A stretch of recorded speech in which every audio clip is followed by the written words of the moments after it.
Казакстан борборунда ICAS-тин 15-чи эл аралык конгресси башталды. Бул математика дүйнөсүндөгү эң ири окуялардын бири. Быйыл ал биринчи жолу Борбор Азияда өтүп жатат. Бул казак математика мектебинин жогорку деңгээлин жана таанылышын баса белгилейт. Астанага дүйнөнүн ар кайсы бурчунан 700дөн ашуун катышуучу келди. Алардын арасында жасалма интеллект боюнча серепчилер Кембридж, Нью-Йорк университетинин, Лондондогу Imperial колледжинин профессорлору бар. Белгилей кетсек, конгрессте окумуштуулар бир жуманын ичинде математика жана ага байланыштуу дисциплиналардагы актуалдуу илимий жетишкендиктерди, жаңы ыкмаларды жана методдорду талкуулашат. Иш-чара салттуу түрдө бир нече жылда бир өткөрүлүп, дүйнөнүн алдыңкы окумуштууларын чогултаары белгилүү. Буга чейин ал АКШда, Жапонияда, Германияда, Канадада, Улуу Британияда өткөн.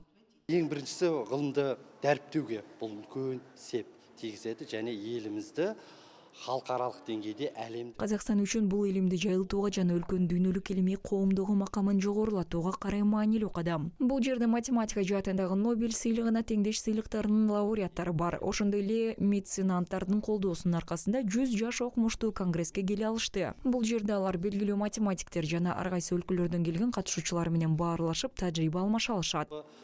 Бұлай soft power дейді ғой, сондай бір байланыс әлемдік деңгейде.